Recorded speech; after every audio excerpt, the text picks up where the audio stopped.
तो हम लोग इक्विलिब्रियम पढ़ रहे थे, 3 क्लासेस हो चुकी हैं इक्विलिब्रियम की, ठीक है, जिसमें हम लोगों ने डिस्कस किया था कि what is equilibrium, equilibrium constant क्या होता है and what are the different applications of the equilibrium constant. ठीक है, क्या क्या एप्लीकेशंस थे। पहले हमने पढ़ा कि हम इक्विलिब्रियम कांस्टेंट से ये जान सकते हैं कि what is the extent of reaction, reaction अभी पहुंचा कहाँ पर है। ठीक है, दूसरा हम जान सकते थे कि what is the direction of reaction, कि डायरेक्शन रिवर्स डायरेक्शन में फॉरवर्ड हो रहा है या रिएक्शन बैकवर्ड रिएक्शन में है या हमारा रिएक्शन इक्विलिब्रियम में है, ये पता लग सकता था।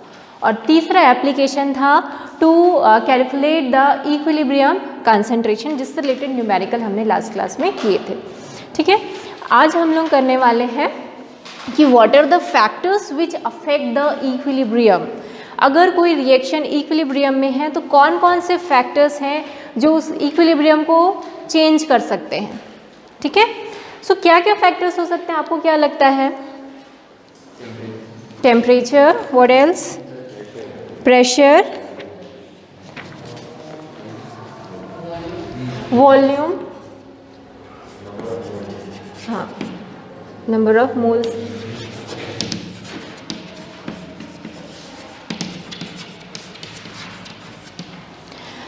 तो नंबर ऑफ मोल्स बोलें या फिर हम बोलें कि कंसंट्रेशन। ठीक है, या तो नंबर ऑफ मोल्स बोल लें या फिर बोलें कंसंट्रेशन। तो बहुत सारे फैक्टर्स हैं। पहला हम पढ़ने वाले हैं कि कंसंट्रेशन का क्या इफेक्ट पड़ता है, दूसरा हम टेम्परेचर देखेंगे और तीसरा हम प्रेशर देखेंगे। ठीक है, जैसे एक हम रिएक्शन ले लेते हैं, this is the reaction, Haber process, ammonia का प्रोडक्शन इसी से होता है। ठीक है, इसको हेबर्स प्रोसेस बोलते हैं। अब ये रिएक्शन जो है इक्विलिब्रियम में आ चुका है। ठीक है, अब आपने क्या किया, इक्विलिब्रियम में तो आ गया, अब आपने क्या किया, उसमें N2 का कंसंट्रेशन बढ़ा दिया। N2 का कंसंट्रेशन मतलब आपने वहाँ पर N2 और डाल दिया उस रिएक्शन में, तो क्या इफेक्ट पड़ेगा? N2 डाल देने से क्या इफेक्ट पड़ेगा? क्या इक्विलिब्रियम ख़त्म हो जाएगा? इक्विलिब्रियम ख़त्म हो जाएगा तो उसके बाद क्या होगा? ठीक है, तो इसी सब चीज़ों को डिस्कस करने के लिए एक साइंटिस्ट है ली चैटलियर्स, और उन्होंने बताया कि अगर हम कंसंट्रेशन चेंज कर दें, अगर हम टेम्परेचर चेंज कर दें, अगर हम प्रेशर चेंज कर देते हैं तो इक्विलिब्रियम में क्या असर पड़ता है। तो क्या असर पड़ता है, उन्होंने क्या कहा कि अगर हम किसी भी चीज़ को चेंज कर दें, चाहे कंसंट्रेशन को, चाहे टेम्परेचर को, चाहे प्रेशर को, तो इक्विलिब्रियम उस डायरेक्शन में शिफ्ट हो जाता है जिस डायरेक्शन से जो ये चेंजेस हुआ है उसको हम अंडू कर सके और फिर से वो इक्विलिब्रियम क्या कर सके, अटेन कर सके। जो भी चेंजेस हमने किए उसको क्या कर सके, अंडू। जैसे हमने N2 बढ़ा दिया, N2 बढ़ा दिया मतलब N2 का कंसंट्रेशन बढ़ गया, तो अब इस रिएक्शन में ऐसा क्या हो कि N2 का कंसंट्रेशन कम हो जाए, क्योंकि बढ़ गया है ना। तो इक्विलिब्रियम क्या करना चाहेगा, N2 के कंसंट्रेशन को कम करना चाहेगा। तो उसको किस तरीके से कम किया जाए, कैसे कम करेंगे? अगर हम फॉरवर्ड रिएक्शन को बढ़ा देते हैं तो N2 क्या होगा, ज़्यादा से ज़्यादा कंज्यूम होगा, और ज़्यादा कंज्यूम होगा तो N2 जो बढ़ा है वो क्या हो जाएगा, N2 कम हो जाएगा। समझ रहे हैं? तो इसका मतलब है कि अगर हम रिएक्टेंट का कंसंट्रेशन बढ़ा देते हैं तो रिएक्शन कौन से डायरेक्शन में बढ़ जाएगी, फॉरवर्ड डायरेक्शन में। ठीक है, तो हेबर्स प्रोसेस में अगर आप चाहते हो कि मुझे ज़्यादा से ज़्यादा अमोनिया मिले तो हमको क्या करना चाहिए, थोड़ी थोड़ी देर में N2 और H2 का क्या करते रहना चाहिए, वहाँ पर सप्लाई करता रहना चाहिए। जितना ज़्यादा N2 H2 सप्लाई करेंगे उतना ज़्यादा वो आपस में रिएक्ट करके क्या बनाएंगे, NH3। ठीक है, तो ली चैटलियर्स ने ये बोला कुछ भी इफेक्ट होगा उसको अंडू करने की कोशिश करता है, जो रिएक्शन है वो क्या करता है, उसको अंडू करने की। अगर हम NH3 का कंसंट्रेशन बढ़ा दें तो क्या होगा, रिएक्शन कौन से डायरेक्शन में शिफ्ट हो जाएगा, बैकवर्ड डायरेक्शन में। क्यों? क्योंकि NH3 बढ़ गया है, तो इक्विलिब्रियम, तो ये रिएक्शन क्या चाहेगा कि NH3 का कंसंट्रेशन कम हो जाए। NH3 का कंसंट्रेशन कैसे कम होगा कि NH3 क्या हो जाए, डिकम्पोज हो जाए N2 और H2 में, तो NH3 का कंसंट्रेशन क्या हो गया, कम हो गया। ठीक है, तो ये पहला था कंसंट्रेशन का, उसको लिखवाएंगे भी, पहले समझ लो। दूसरा है अगर हमने बढ़ा दिया टेम्परेचर। ठीक है, तो टेम्परेचर को बढ़ाने से क्या होगा, टेम्परेचर सपोज आपने इंक्रीज कर दिया है, ठीक है, और सपोज ये रिएक्शन जो है एक्सोथर्मिक रिएक्शन है, मतलब यहाँ पर क्या हो रही है, एनर्जी रिलीज हो रही है। टेम्परेचर बढ़ा दिया आपने, अब टेम्परेचर बढ़ाने से क्या होगा, ये रिएक्शन क्या चाहेगा, टेम्परेचर को कम करना। तो टेम्परेचर कम कब होगा, कौन से डायरेक्शन में होगा, फॉरवर्ड की बैकवर्ड में, बैकवर्ड में, क्योंकि फॉरवर्ड में तो टेम्परेचर बढ़ेगा ना, क्योंकि एनर्जी रिलीज हो रही है तो टेम्परेचर बढ़ जाएगा। और बढ़ेगा कि नहीं?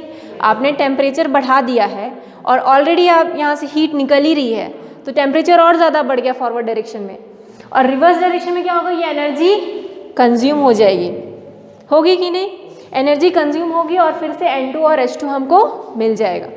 तो अगर एक्सोथर्मिक रिएक्शन है हमारा, अगर हमारा जो फॉरवर्ड रिएक्शन है कैसा है?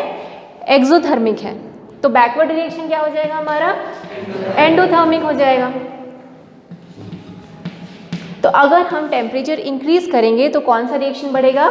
बैकवर्ड रिएक्शन, जहाँ पर वो जो हीट हमने बढ़ाई है उसको क्या कर सके हम? कंपनसेट कर सकें, उसकी टेम्परेचर को कम कर सकें। ठीक है। वैसे अगर हम टेम्परेचर डिक्रीज करेंगे तो रिएक्शन कौन से डायरेक्शन में जाएगी? फॉरवर्ड डायरेक्शन में, क्योंकि टेम्परेचर कम हो गई है तो रिएक्शन क्या चाहेगा? टेम्परेचर बढ़ाना। टेम्परेचर कौन से डायरेक्शन में बढ़ेगा? फॉरवर्ड, क्योंकि फॉरवर्ड हमारा क्या है? एक्सोथर्मिक है। तो ये टेम्परेचर का इफेक्ट होता है। टेम्परेचर बढ़ाने से जो रिएक्शन जहाँ पर एंडोथर्मिक है वहाँ पर रिएक्शन क्या हो जाएगा? बढ़ जाएगा। बैकवर्ड एंडोथर्मिक था तो बैकवर्ड क्या हो गया? बढ़ गया। अब प्रेशर के बारे में बात करते हैं। ठीक है, और भी अभी एग्जाम्पल कराएंगे आपको, टेंशन मतलब बुक के पीछे बहुत सारे क्वेश्चन है तो आप जैसे जैसे क्वेश्चन करते जाएंगे ना आपको क्लैरिटी और आती जाएगी। अब आपने बढ़ा दिया प्रेशर। प्रेशर बढ़ाने से इक्विलिब्रियम उस तरफ शिफ्ट होता है जिधर प्रेशर कम हो जाए। प्रेशर कब कम होगा? देखो, अगर मेरे पास 2 बीकर हैं, ठीक है, एक बीकर में 2 मोल गैसेस है और एक बीकर में 3 मोल गैसेस है, तो प्रेशर कम किस में होगा? 2 में। यहाँ पर क्या होगा? प्रेशर कम होगा। इतना तो समझ में आता है ना। तो अगर हमने प्रेशर बढ़ाया तो जो इक्विलिब्रियम है उस तरफ शिफ्ट होगा जिधर नंबर ऑफ मोल्स कम हो रहे होंगे। ठीक है, जिधर नंबर ऑफ मोल्स कम हो रहे होंगे। तो इस रिएक्शन में नंबर ऑफ मोल्स किधर कम हो रहे हैं?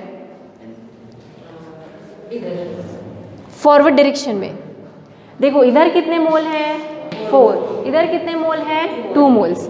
तो आपने प्रेशर बढ़ा दिया तो रिएक्शन उस तरफ जाएगा जिधर नंबर ऑफ मोल्स कम हो रहे होंगे, तो रिएक्शन इधर जाएगा क्योंकि इधर नंबर ऑफ मोल्स कम हो रहे हैं। तो अगर आप अमोनिया का फॉर्मेशन ज़्यादा चाहते हैं तो जहाँ भी ये रिएक्शन हो रहा है वहाँ पर आपको प्रेशर क्या करना पड़ेगा?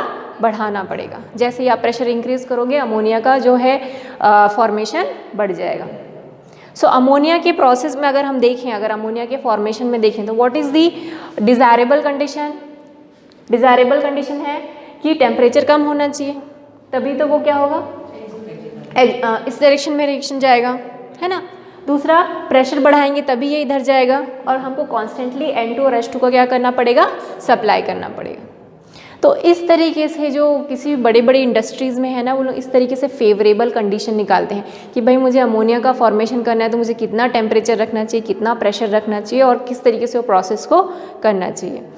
तो बहुत सारे ऐसे प्रोसेस है, SO3 का फॉर्मेशन हो गया, है ना, PCl5 का फॉर्मेशन हो गया।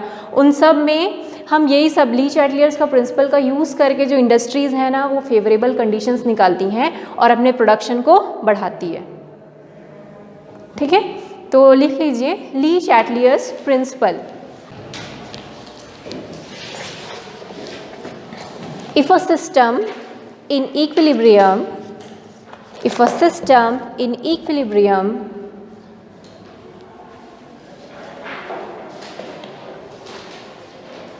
is subjected to a change of concentration,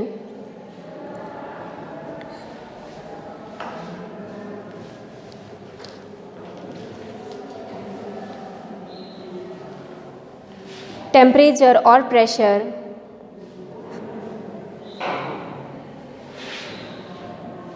concentration के बाद कॉमा करना। हाँ, if a system in equilibrium is subjected to a change of concentration, temperature or pressure, comma, the equilibrium shifts in a direction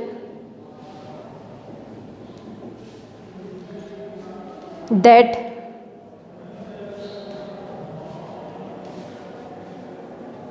tends to undo the effect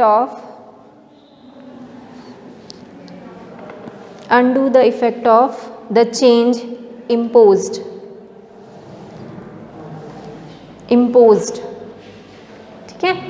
जो भी हम change कर रहे हैं उसको क्या करना चाहेगा, वो अंडू करना चाहेगा। अगर कंसंट्रेशन बढ़ा दिए तो क्या करना चाहेगा, वो कंसंट्रेशन कम करना चाहेगा। प्रेशर बढ़ा दिए तो प्रेशर कम करना चाहेगा। टेम्परेचर बढ़ा दिए तो टेम्परेचर कम करना।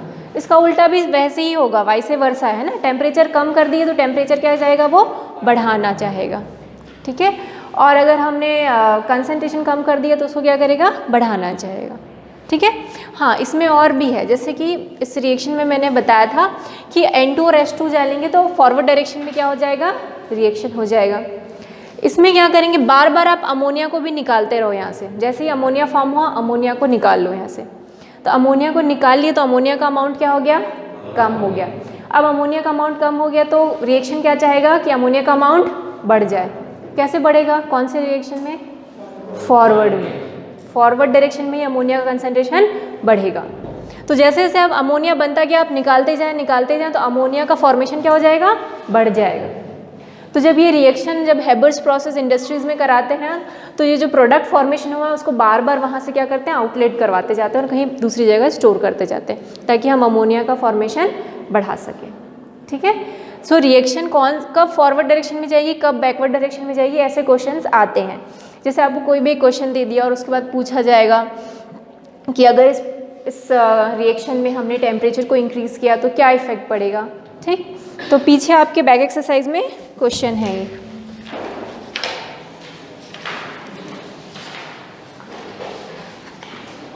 हम्म 7.28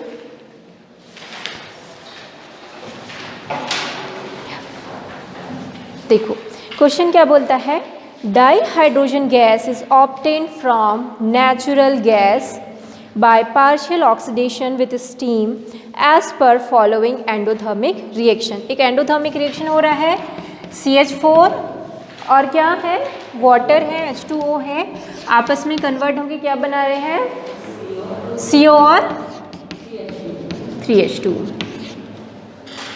H2 सॉरी, है ना। ये केमिकल रिएक्शन गिवन है। उसके बाद बोलता है कि अगर इस रिएक्शन में आपने टेम्परेचर इंक्रीज करोगे तो क्या होगा, क्या होगा भाई, टेम्परेचर इंक्रीज करेंगे तो, सॉरी प्रेशर इंक्रीज करेंगे तो ना, इंक्रीज द प्रेशर बोला है, बैकवर्ड बढ़ेगा ना। आपने प्रेशर इंक्रीज किया, प्रेशर इंक्रीज किया तो जो रिएक्शन है उस डायरेक्शन में जाएगा जहाँ पर प्रेशर कम हो रहा हो। प्रेशर कौन से डायरेक्शन में कम हो रहा होगा, जहाँ पर नंबर ऑफ मोल्स कम होंगे। नंबर ऑफ मोल्स आप रिएक्टेंट साइड में देखो 2 है, प्रोडक्ट साइड में देखो 4 है। तो कौन सा फेवरेबल होगा, जैसे आपने प्रेशर इंक्रीज किया, बैकवर्ड डायरेक्शन, क्योंकि उसी डायरेक्शन में नंबर ऑफ मोल्स क्या हो रहे हैं, कम हो रहे हैं, ठीक है।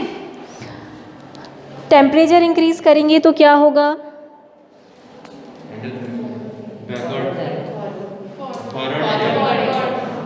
एंडोथर्मिक रिएक्शन है बोलता है ना। ये एंडोथर्मिक रिएक्शन मतलब यहाँ पर हम हीट दे रहे हैं, है ना। तो आपका ये जो रिएक्शन है बैकवर्ड क्या हो जाएगा, एक्सो, और फॉरवर्ड क्या है हमारा, एंडो। आप टेम्परेचर इंक्रीज कर रहे हैं मतलब टेम्परेचर बढ़ा रहे हैं, तो ये कम होना चाहेगा, अपने टेम्परेचर को कम करना चाहेगा। बढ़ाओगे तो कम करना चाहेगा, तो कौन से डायरेक्शन में कम होगा, फॉरवर्ड डायरेक्शन में कम होगा। तो हमारा जो है रिएक्शन कौन से डायरेक्शन में जाएगा, फॉरवर्ड डायरेक्शन में बढ़ेगा। समझ रहे हैं, टेम्परेचर को क्या कर रहे हैं हम, इंक्रीज कर रहे हैं। टेम्परेचर इंक्रीज करने से क्या होगा, रिएक्शन उस डायरेक्शन में जाएगा जहाँ पर टेम्परेचर डिक्रीज हो रहा है ना। कुछ लोगों के फेसेस देख के लग रहा है ब्लैंक, तो फिर से बता रहे हैं, टेम्परेचर इंक्रीज कर रहे हैं, ठीक है। तो रिएक्शन कौन से, इक्विलिब्रियम कौन से डायरेक्शन में शिफ्ट होगा, जहाँ टेम्परेचर कम होगा। टेम्परेचर कौन से डायरेक्शन में कम हो रहा है, जो एंडोथर्मिक है। एंडोथर्मिक में क्या होता है, टेम्परेचर एब्जॉर्ब होता है।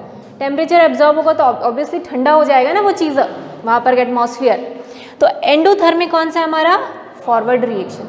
तो आपने टेम्परेचर इंक्रीज किया तो रिएक्शन फॉरवर्ड डायरेक्शन में जाएगा, समझ रहे हैं। और टेम्परेचर इंक्रीज करेंगे तो वो, सॉरी टेम्परेचर डिक्रीज करेंगे तो वो बैकवर्ड डायरेक्शन में जाएगा।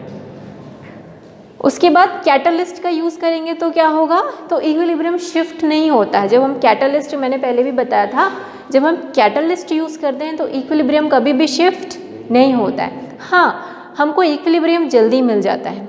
विदाउट कैटलिस्ट ये इक्विलिब्रियम हो सकता है हमको 15-20 मिनट में मिल रहा हो, पर अगर हम कोई कैटलिस्ट यूज़ करेंगे तो वो इक्विलिब्रियम हमको 5 मिनट में मिल जाएगा।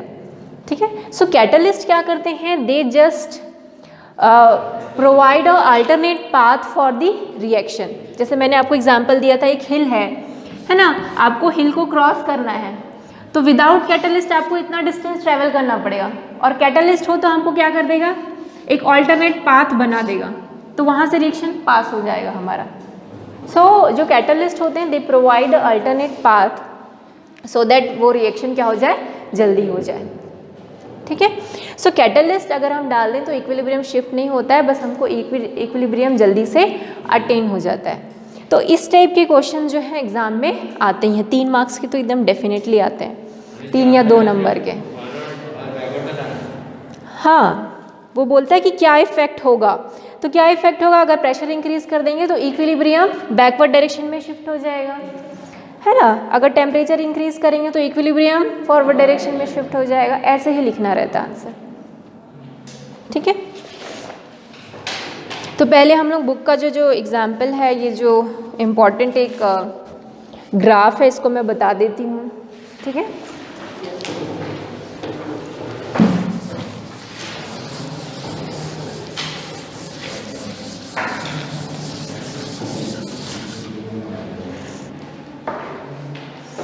तो डालेंगे heading effect of concentration change, effect of concentration change.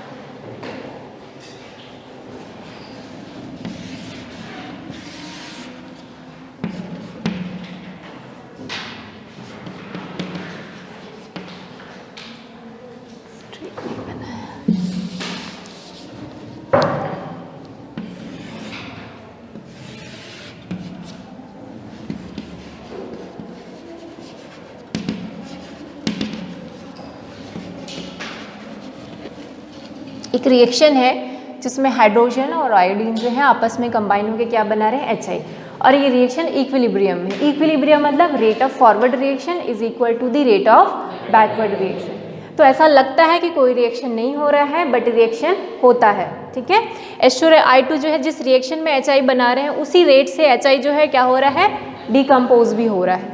ठीक, तो ये इक्विलिब्रियम में है। सो इक्विलिब्रियम में क्या होता है, जितना भी H2I2 जितने भी रिएक्टेंट है, जितने भी प्रोडक्ट हैं, सबका कंसंट्रेशन कांस्टेंट होता है, उनमें कोई भी चेंजेस नहीं होते। सपोज ये तुम्हारा इसका जो है कंसंट्रेशन 0.01 मोलर है, इसका 0.02 है, और इसका सपोज 0.035 मोलर है। ठीक है, तो इक्विलिब्रियम में इनका कंसंट्रेशन क्या होगा, कांस्टेंट, चेंज नहीं होता है। पर अगर कोई इक्विलिब्रियम में नहीं है तो फ्रीक्वेंटली इनका कंसंट्रेशन क्या होगा, चेंज होता रहेगा। H2 और I2 आपस में कंबाइन होकर क्या बनाते रहेंगे, HI। ठीक है, पर ये इक्विलिब्रियम में मतलब इन सब का कंसंट्रेशन क्या है, कांस्टेंट है। कांस्टेंट है मतलब विथ टाइम कोई भी चेंजेस नहीं है। तो सपोज ये H2 का कंसंट्रेशन है, ये I2 का कंसंट्रेशन है, और ये HI का कंसंट्रेशन है, सब क्या है, कांस्टेंट है, विथ टाइम कोई भी चेंजेस नहीं हो रहे। देखो टाइम के साथ सबका कंसंट्रेशन क्या है, कांस्टेंट। तो ये केस किसका है, इक्विलिब्रियम का। अब आपने क्या किया है, एक टाइम ऐसा आया कि आपने H2 ऐड कर दिया, H2 बढ़ा दिया, तो H2 का कंसंट्रेशन बढ़ गया इस तरीके से। ठीक है, अब H2 का कंसंट्रेशन बढ़ तो गया है, पर H2 जैसे ही बढ़ेगा क्या होगा, H2 कंज्यूम होने लगेगा और I2 के साथ रिएक्ट करने लगेगा। तो कंज्यूम होने लगेगा मतलब उसका अमाउंट क्या हो जाएगा, कम होने लगेगा। ठीक है, सो कम होगा और एक पॉइंट ऐसा आएगा कि फिर से इक्विलिब्रियम क्या हो जाएगा, रीच हो जाएगा। अब देखो I2 का भी, अब H2 क्या I2 के साथ ही कंबाइन हो रहा होगा ना, तो उसका भी कंसंट्रेशन क्या होने लगेगा, कम होने लगेगा, और HI का कंसंट्रेशन क्या होगा, बढ़ने लगेगा। और एक पॉइंट ऐसा आएगा जब सबका कंसंट्रेशन फिर से क्या हो जाएगा, कांस्टेंट हो जाएगा, मतलब हमको फिर से इक्विलिब्रियम मिल गया। बीच में थोड़ी देर के लिए इक्विलिब्रियम क्या हो गया था, डिस्टर्ब हो गया था, क्योंकि हमने H2 ऐड कर दिया। फिर H2 जैसे ही ऐड हुआ क्या होगा, फिर से इक्विलिब्रियम अटेन करना चाहेगा, तो ज़्यादा से ज़्यादा H2 क्या है, I2 के साथ कंबाइन होकर HI बनाने लगेंगे, और एक पॉइंट आएगा फिर से जब फिर से इक्विलिब्रियम रीच हो जाएगा। तो इस तरीके से जैसे ही हमने इक्विलिब्रियम को चेंज करने की कोशिश की, जो रिएक्शन है वो फॉरवर्ड डायरेक्शन में गया और फिर से इक्विलिब्रियम अटेन हो गया। वैसे ही प्रेशर करो, वैसे ही कुछ भी करो, चेंजेस करो, थोड़ी देर बाद इक्विलिब्रियम फिर से क्या हो जाएगा, रीच हो जाएगा। इक्विलिब्रियम रीच होना मतलब कंसंट्रेशन रिएक्टेंट का और प्रोडक्ट का कांस्टेंट हो जाना, ठीक है। टाइम के साथ कांस्टेंट हो जाना ही क्या होता है, इक्विलिब्रियम होता है। ओके, ये डायग्राम बना लो। Effect of addition of H2 लिख देना।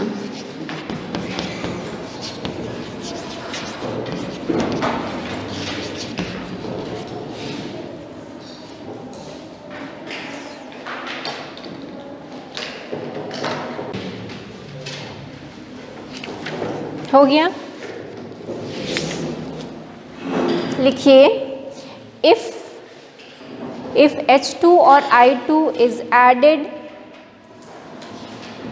at equilibrium in the above way, if H2 or I2 is added at equilibrium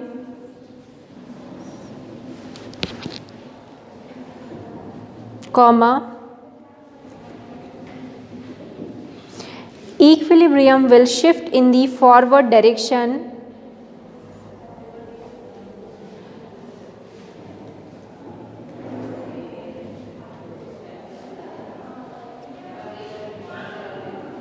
till the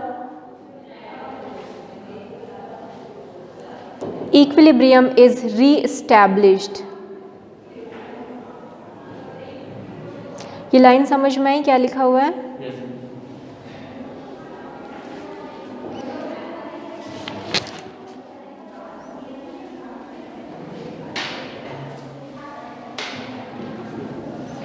Similarly, if we add HI to the equilibrium mixture,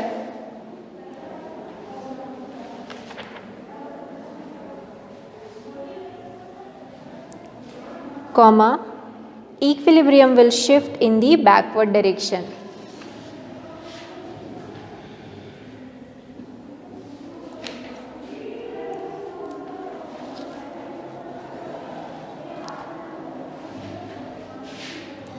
ठीक है, तो इसको हम क्या बोल सकते हैं, अगर रिएक्टेंट ऐड होगा तो इक्विलिब्रियम फॉरवर्ड डायरेक्शन में शिफ्ट हो जाएगा, और अगर हम प्रोडक्ट ऐड करेंगे तो इक्विलिब्रियम बैकवर्ड डायरेक्शन में शिफ्ट हो जाएगा। ठीक है, अगला टॉपिक मैंने समझाया था effect of change of temperature, तो लिख लो effect of change of temperature. Effect of change of temperature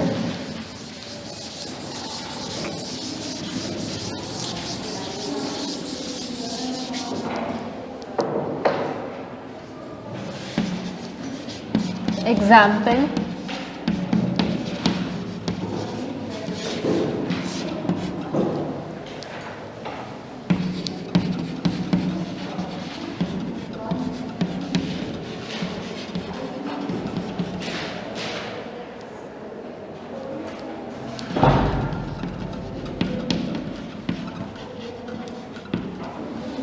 इसको डेल्टा एच लिखने की ज़रूरत भी नहीं है, ऐसे लिखना।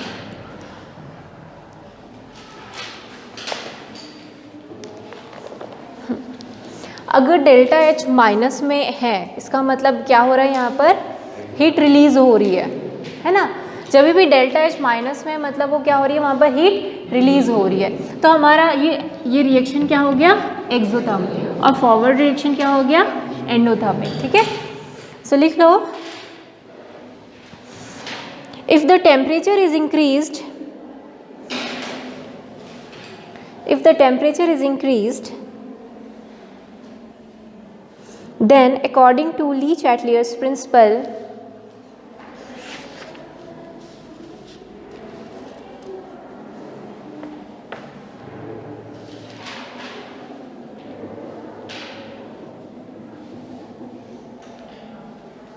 The equilibrium will shift to the side. The equilibrium will shift to the side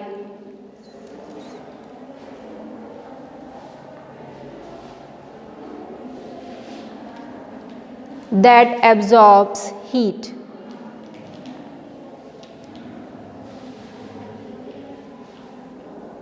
That absorbs heat, that is in the backward direction. ठीक है ना? अगर आप टेम्परेचर इंक्रीज कर रहे हैं तो रिएक्शन किस डायरेक्शन में शिफ्ट होगा? जिधर हीट एब्जॉर्ब हो रहा हो। हीट कौन से डायरेक्शन में एब्जॉर्ब हो रहा है? इस डायरेक्शन में, क्योंकि फॉरवर्ड डायरेक्शन में तो हीट क्या हो रही है? रिलीज हो रही है। तो बैकवर्ड डायरेक्शन में हीट क्या हो रही होगी? एब्जॉर्ब हो रही होगी, है ना? क्योंकि जब भी कोई चीज़ का डिकम्पोजिशन होता है वहाँ पर हमेशा हीट क्या होती है? एब्जॉर्ब ही होती है ना? हमने 10th में शायद आपको याद होगा हमने डिकम्पोजिशन पढ़ा था। सो डिकम्पोजिशन रिएक्शन मोस्टली क्या होते हैं? वो एंडोथर्मिक होते हैं, ठीक है। और जो कॉम्बिनेशन होते हैं वो हमेशा क्या होते हैं? एक्सोथर्मिक। जब कोई भी दो चीज़ कंबाइन होती है ना तो हीट रिलीज होती है, क्योंकि नए बॉन्ड का फॉर्मेशन होता है, और जब नए बॉन्ड का फॉर्मेशन होता है तो एनर्जी रिलीज ही होती है। तो अभी हमने टेम्परेचर इंक्रीज़ किया तो बैकवर्ड डायरेक्शन बढ़ गया, क्योंकि वहाँ पर क्या हो रही थी? हीट एब्जॉर्ब हो रही थी। अब इसका अगर हम टेम्परेचर डिक्रीज़ करेंगे तो रिएक्शन फॉरवर्ड डायरेक्शन में आगे बढ़ेगी। सो लिख लो, similarly decrease in temperature will shift the equilibrium in the forward direction. Similarly, decrease in temperature will shift the equilibrium in the forward direction. एक क्वेश्चन लिख रही हूँ, इसका जवाब आप लोग देना।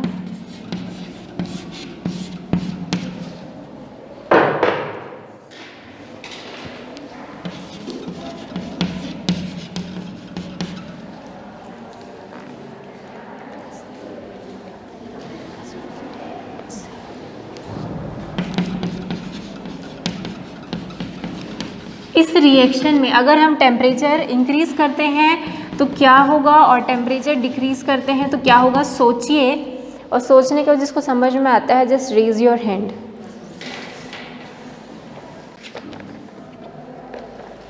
अच्छा हाँ अंशुमन, अगर टेम्परेचर इंक्रीज़ करेंगे तो कौन से डायरेक्शन में रिएक्शन? फॉरवर्ड डायरेक्शन में होगा। How many of you agree with this? क्यों ऐसा? यस दिव्या, क्यों फॉरवर्ड डायरेक्शन में जो है टेम्परेचर अगर हम इंक्रीज़ करते हैं तो रिएक्शन फॉरवर्ड डायरेक्शन में क्यों जाएगा?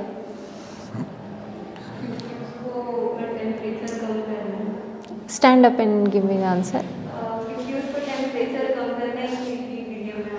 हाँ, सो अभी जैसे अभी हमने लिखा कि अगर हम टेम्परेचर इंक्रीज़ करते हैं so reaction will go in that direction which absorb heat. So backward direction is the endothermic reaction, sorry forward reaction is the endothermic reaction. तो रिएक्शन कौन से डायरेक्शन में जाएगा?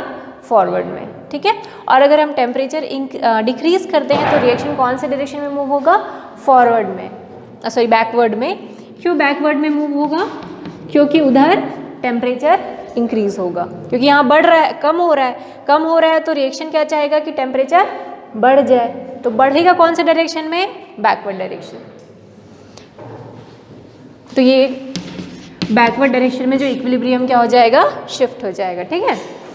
अब हम अगला लिखेंगे हम लोग, लास्ट जो पॉइंट है वो है effect of change of pressure, ठीक। उसके बाद ये टॉपिक ख़त्म हो जाएगा हमारा, बैक एक्सरसाइज कर लेंगे फिर।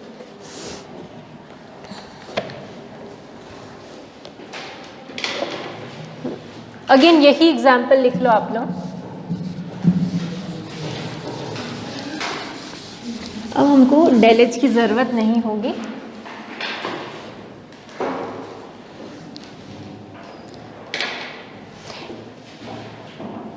Effect of change of pressure करके हेडिंग डालिए, ये रिएक्शन लिख लो, है ना। इसमें नंबर ऑफ मोल्स भी कैलकुलेट कर देते हैं हम लोग। 1 मोल, इधर 3 मोल्स, तो टोटल कितने हो गए यहाँ पर? 4 मोल्स, और यहाँ पर टोटल हैं 2 मोल्स। क्योंकि प्रेशर में हम क्या चीज़ कंसिडर करेंगे? कितने मोल्स हैं, ठीक है।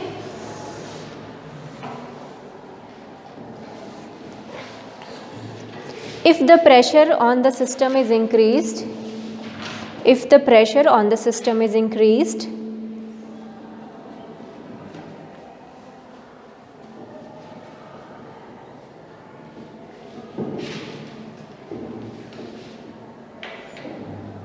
comma, then according to Le Chatelier's principle,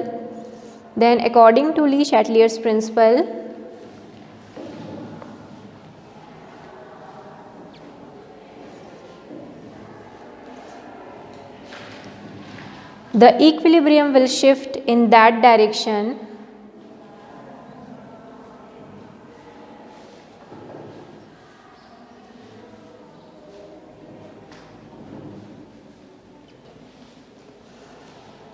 in which there is a decrease in the number of moles take place.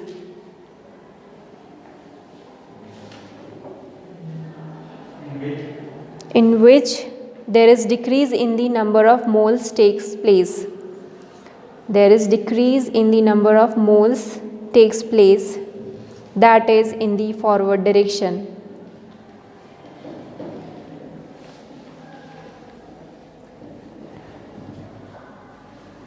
Clear हुआ ये लाइन, है ना। क्या बोल रहे हैं, प्रेशर इंक्रीज करेंगे तो रिएक्शन या इक्विलिब्रियम उस डायरेक्शन में शिफ्ट होगा जिधर नंबर ऑफ मोल्स कम हो रहे होंगे। सो नंबर ऑफ मोल्स किधर कम हो रहे हैं, प्रोडक्ट साइड में, तो फॉरवर्ड रिएक्शन हमारा क्या हो जाएगा, बढ़ जाएगा अगर प्रेशर इंक्रीज करते हैं। और इसका अगर प्रेशर डिक्रीज करेंगे तो वाइस वर्सा है ना। प्रेशर डिक्रीज करेंगे तो इधर की तरफ शिफ्ट हो जाएगा हमारे रिएक्शन, जिधर पर नंबर ऑफ मोल्स बढ़ रहे होंगे। समझ में आ रहा है डिफरेंस दोनों में, तो उसको मैं नहीं लिखा रही हूँ, वो वाइस वर्सा समझ में आ जाएगा आप लोगों को, ठीक है। तो पहले कुछ क्वेश्चन सॉल्व कर लेते हैं। बुक का 7.26 देखिए, बुक लाया करो। Which of the following reactions will get affected by increasing the pressure? अच्छा, एक पॉइंट और है, अगर नंबर ऑफ मोल्स ना ही इंक्रीज हो रहे होंगे ना ही डिक्रीज हो रहे होंगे, है ना, जिधर मोल रिएक्टेंट में है उतने ही मोल अगर प्रोडक्ट में हो रहेंगे, तो अगर हम प्रेशर चेंज करेंगे तो क्या होगा, कुछ भी नहीं होगा, इक्विलिब्रियम शिफ्ट ही नहीं होगा, इक्विलिब्रियम डिस्टर्ब बिल्कुल भी नहीं होगा। There is no change in the equilibrium, अगर दोनों तरफ नंबर ऑफ मोल्स क्या है, बराबर है, ठीक है। तो अगला जो ये क्वेश्चन सॉल्व कर रहे हैं ये इसी पे ही बेस्ड है हमारा 7.26। Which of the following reaction will get affected by increasing the pressure, ठीक है, प्रेशर को इंक्रीज करेंगे तो क्या होगा पूछ रहा है वो। Also mention whether change will cause the reaction to go into forward और बैकवर्ड डायरेक्शन, ठीक है। सो पहला रिएक्शन है CaCl2 COCl2 gives CO plus Cl2। तो अब आप बताइए इसमें अगर हम प्रेशर को क्या करते हैं, इंक्रीज करेंगे तो रिएक्शन कौन से डायरेक्शन में जाएगा, बैकवर्ड डायरेक्शन में, है ना। क्योंकि अगर आप देखते हैं number of moles at the reactant side कितना है 1, number of moles at the product side कितना है 2 है, ठीक है। सो हम यहाँ से क्या देख रहे हैं कि नंबर ऑफ, इसको सीधा NR NP भी लिख सकते हैं, NP is less than NR, है ना। तो अगर आपने प्रेशर इंक्रीज किया तो वो कौन से डायरेक्शन में जाएगा, बैकवर्ड डायरेक्शन में। तो हमको इसमें 2 आंसर लिखने थे, पहला लिखना था कि कुछ इफेक्ट पड़ेगा कि नहीं पड़ेगा, और दूसरा लिखना था कि अगर पड़ेगा तो कौन से डायरेक्शन में जो है इक्विलिब्रियम शिफ्ट होगा। तो यस, इस केस में प्रेशर का इफेक्ट तो पड़ेगा ही, और जब हम प्रेशर को बढ़ाएंगे तो रिएक्शन बैकवर्ड डायरेक्शन में शिफ्ट हो जाएगा, ठीक। सो लिखो आंसर इसका।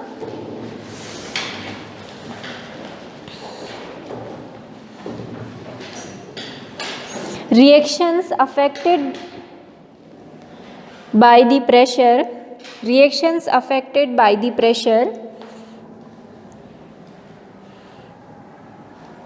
will be those in which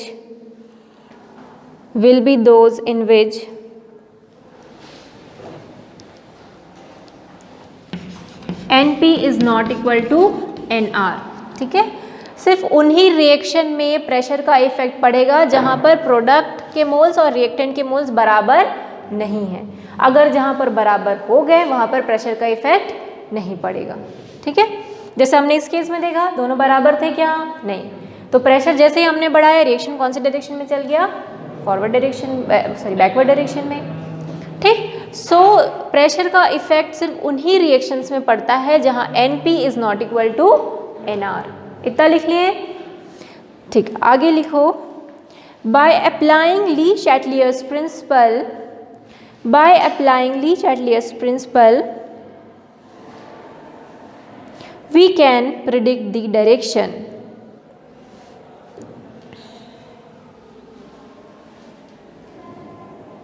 full stop. Increase of pressure will shift the equilibrium, increase of pressure will shift the equilibrium to that side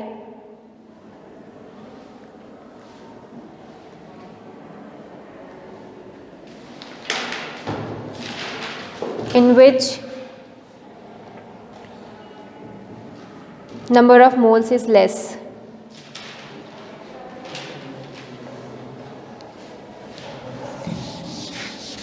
तो अब लिखो पहला नंबर डाल के ये रिएक्शन लिखो और उसमें लिखो NP इज इक्वल्स टू 2 और NR इज इक्वल्स टू 1। ठीक है, और लिखो क्या लिखोगे, the reaction will the equilibrium will shift in the backward direction. ठीक है, लिख लोगे।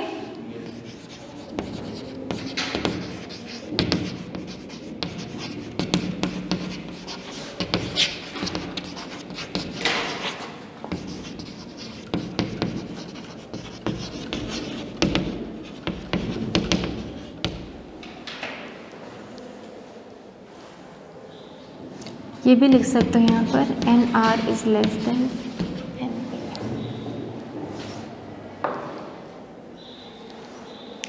बाकी सबके लिए भी लिख लोगे। नेक्स्ट वाला बताओ, CH4S2 गिव CS2 2H2S। कोई इफेक्ट नहीं होगा, क्यों?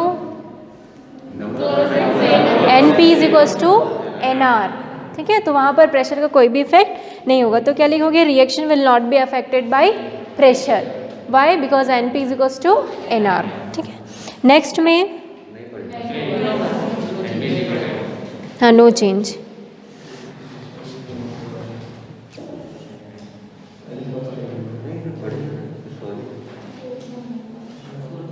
ये रिएक्शन जो है ना, मुझे तो लग रहा है गलत।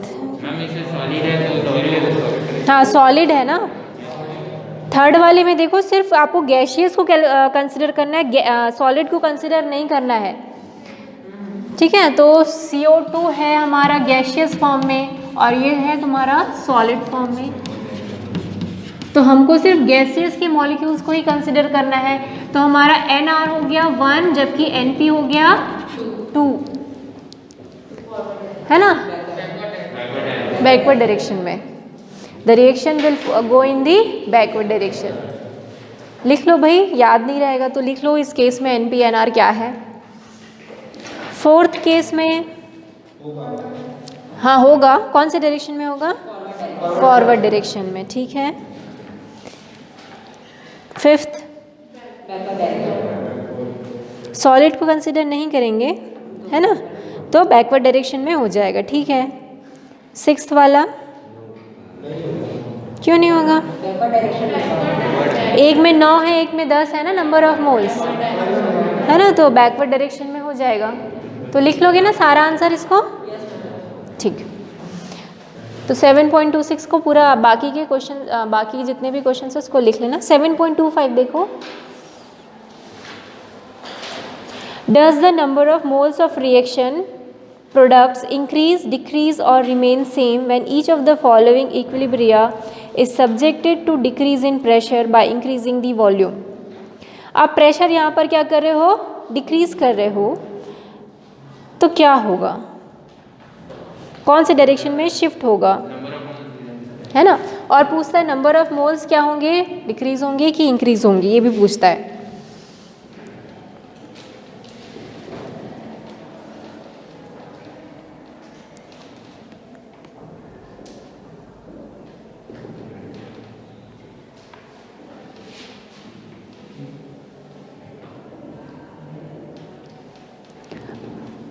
क्वेश्चन समझ में आ गया क्या? देखो 3 अलग अलग इक्विलिब्रियम दिया हुआ है आपको। वो बोलता है कि अगर आपने प्रेशर को डिक्रीज़ कर दिया तो रिएक्शन कौन से डायरेक्शन में जाएगा, और उसके बाद ये भी बताना है कि प्रोडक्ट के मोल्स बढ़ेंगे, घटेंगे या सेम रहेंगे। ठीक है, तो देखो अगर रिएक्शन जो है फॉरवर्ड डायरेक्शन में बढ़ गया तो नंबर ऑफ मोल्स प्रोडक्ट के बढ़ जाएंगे, और अगर रिएक्शन बैकवर्ड डायरेक्शन में शिफ्ट हो गया तो नंबर ऑफ मोल्स प्रोडक्ट के कम हो जाएंगे। तो इस तरीके से आप डिसाइड करोगे कि रिएक्शन पहले तो देखो कि फॉरवर्ड डायरेक्शन में जा रहा है कि बैकवर्ड डायरेक्शन में जा रहा है। बैकवर्ड में जा रहा है तो नंबर ऑफ मोल्स प्रोडक्ट के क्या हो जाएंगे, कम हो जाएंगे, और फॉरवर्ड में जा रहा है तो नंबर ऑफ मोल्स प्रोडक्ट के बढ़ जाएंगे। ठीक है, तो पहला रिएक्शन है PCl5 गिव्स PCl3 और Cl2। ठीक है, अब आपने टेम्परेचर क्या प्रेशर क्या कर रहे हो, आप डिक्रीज कर रहे हो। तो प्रेशर डिक्रीज करने से किस तरफ जाएगा ये रिएक्शन, जिधर नंबर ऑफ मोल्स बढ़ रहे होंगे। क्लियर हो रहा है प्रमोद, क्या बोल रहे हैं? प्रेशर को क्या कर रहे हैं हम, कम। प्रेशर को कम कर रहे हैं तो ये इक्विलिब्रियम क्या करेगा, प्रेशर को बढ़ाना चाहेगा। प्रेशर कब कहाँ बढ़ेगा, जहाँ पर नंबर ऑफ मोल्स बढ़ रहे होंगे, कम नहीं बढ़ेंगे। नंबर ऑफ मोल्स जितने ज़्यादा प्रेशर उतना ही ज़्यादा ना। अभी तो मैंने आपको बताया 2 सिलेंडर है, सपोज एक में 1 मोल है, एक में 2 मोल है, तो किस में ज़्यादा प्रेशर होगा, 2 मोल वाले में। तो प्रेशर हम डिक्रीज कर रहे हैं तो रिएक्शन उधर जाएगा जिधर प्रेशर बढ़ रहा हो, जिधर नंबर ऑफ मोल्स बढ़ रहे हो।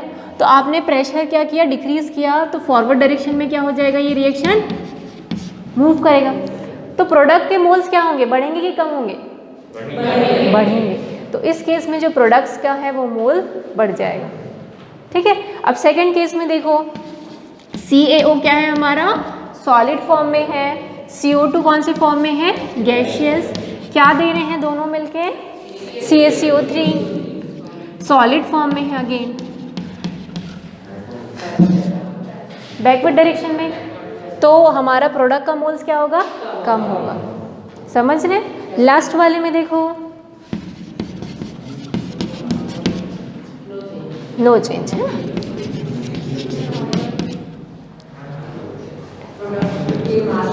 Fe3O4 प्लस H2O है क्या, H2 है। अब देखो इसमें इसको और इसको ही कंसिडर करेंगे हम लोग, बाकी तो ये भी सॉलिड है हमारा, ये भी सॉलिड है। तो NP और NR क्या है, दोनों इक्वल है, मतलब प्रेशर का कोई भी इफेक्ट नहीं पड़ेगा, और अब प्रेशर का इफेक्ट पड़ ही नहीं रहा है तो हमारा जो प्रोडक्ट के नंबर ऑफ मोल्स है उसमें भी कोई भी चेंजेस नहीं होंगे, वो रिमेन सेम रहेगा। क्लियर? तो लिखो answer.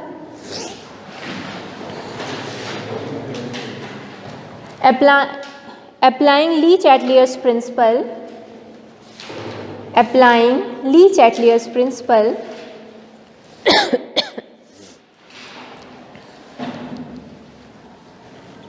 comma on decreasing the pressure, ये सब important questions हैं, comma equilibrium shift to the direction in which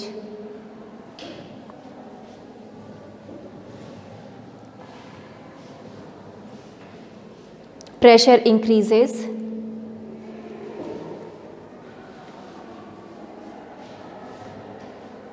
that is number of moles of gaseous substances is more, number of moles of gaseous substances is more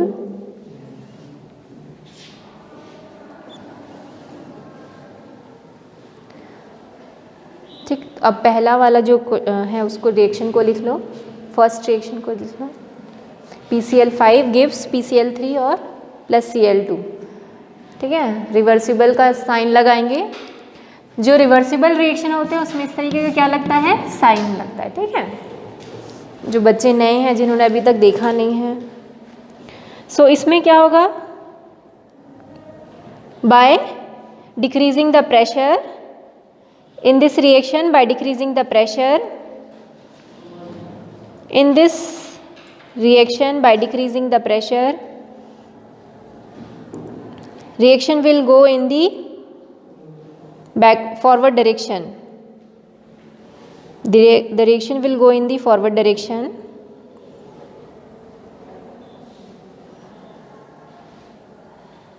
Full stop. Thus, mole of reaction products will increase. Full stop. समझ में आया क्या लिखा है? पढ़ लीजिए।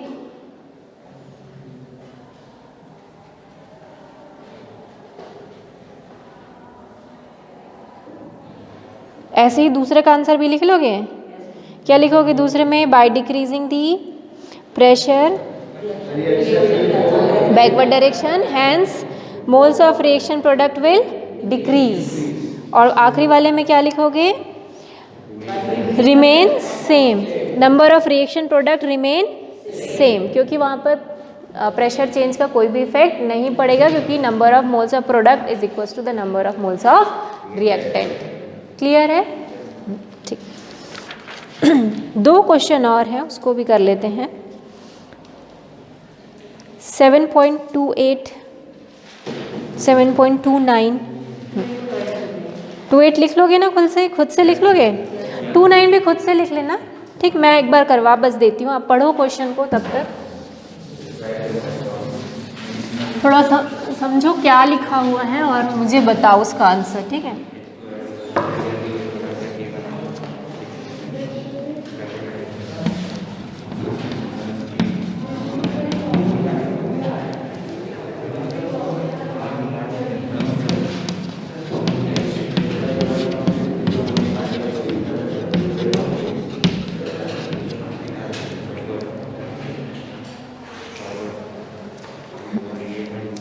This is the reaction.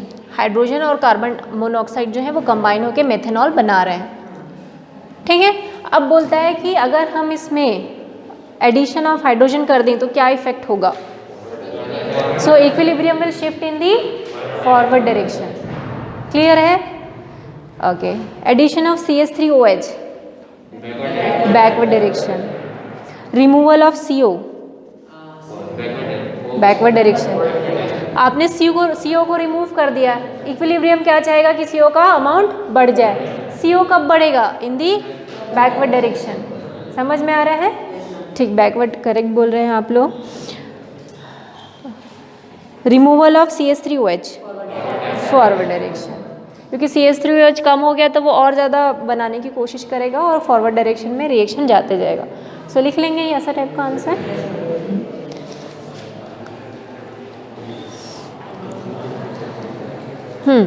7.32 ये prediction के ऊपर है। पता नहीं आप लोगों ने वीडियो देखा है कि नहीं प्रिडिक्शन वाला? कुछ बच्चे आए थे, ये 4 सामने के जो थे वो लोग तो थे प्रिडिक्शन वाला जब बताया थे आप लोगों को। Predict which of the following reaction will have appreciable concentration of reactant product.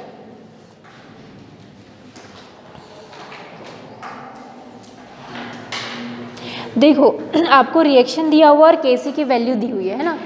Kc की वैल्यू से आप पहचान सकते हो कि what is the extent of reaction, मतलब हमारा प्रोडक्ट कितना बचा हुआ है, रिएक्टेंट कितना बचा हुआ है, ये सिर्फ Kc की वैल्यू से हम पहचान सकते हैं। ठीक है? अगर Kc की वैल्यू क्या है? It is less than 10 to the power -3, तो रिएक्टेंट और प्रोडक्ट बहुत ही कम खर्च हुआ, मतलब रिएक्टेंट बहुत ज़्यादा है और प्रोडक्ट हमारा बहुत कम है। लिखे हैं ना आप लोग? अगर 10 to the power 3 से ज़्यादा है तो क्या मतलब हुआ? प्रोडक्ट हमारा ज़्यादा है और रिएक्टेंट हमारा कम है। और अगर 10 to the power -3 और 10 to the power 3 के बीच में है तो हमारा दोनों ही क्या है? कंपेरेबल अमाउंट में है, रिएक्टेंट भी और प्रोडक्ट भी। लिखाया था ये, है ना? तो आप उसी से देख के Kc की वैल्यू से जानो कि किस में जो है हमारा रिएक्टेंट और प्रोडक्ट जो है कंपेरेबल अमाउंट में होगा।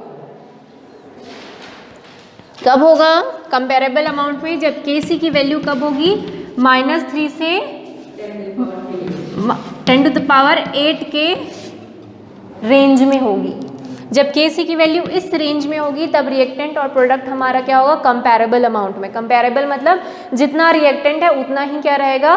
प्रोडक्ट। जब Kc की वैल्यू इसके बीच में होगी। तो आपको तीनों में Kc की वैल्यू दी हुई है, सॉरी 8 लिख दिए क्या, 3 इसके बीच होगी, तभी क्या होगा हमारा प्रोडक्ट और रिएक्टेंट कंपैरेबल अमाउंट में होगा।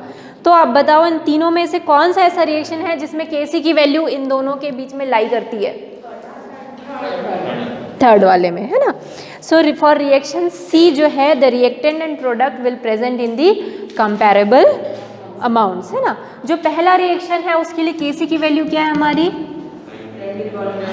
5 × 10⁻⁻39।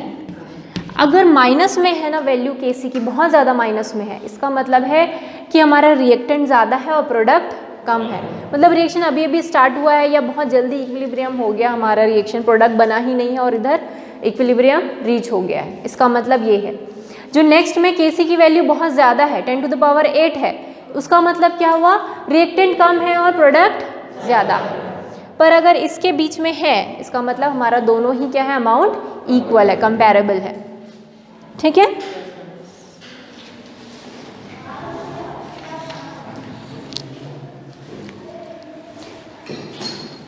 होमवर्क लिख लो 7.31, 7.34, 7.27, 7.22, 7.21 तो करा दिया था क्या मैंने? 7.20 लिखो,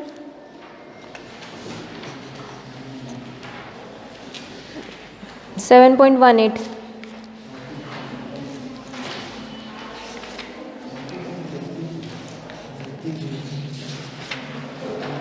ठीक, इतना ही करके आना। तो यहाँ पर हमारा केमिकल इक्विलिब्रियम ख़त्म होता है। अब हम लोग अगली क्लास में पढ़ेंगे आयनिक इक्विलिब्रियम, ठीक है। सो अगली क्लास में हम लोग पूरा एसिड बेस का जो कंसेप्ट है उसको ख़त्म करेंगे, ठीक है। अर्हेनियस, ब्रॉन्स्टेड-लॉरी और लुईस एसिड बेस, ये 3 कंसेप्ट हमको कल ख़त्म करना है और वेंसडे तक ये चैप्टर ख़त्म करना है, नहीं थर्सडे तक, देखते हैं वेंसडे तक हमको ख़त्म करना है, क्योंकि मैं जिस हिसाब से मैंने शेड्यूल बनाया है हमको 20 फरवरी तक कोर्स ख़त्म करना है।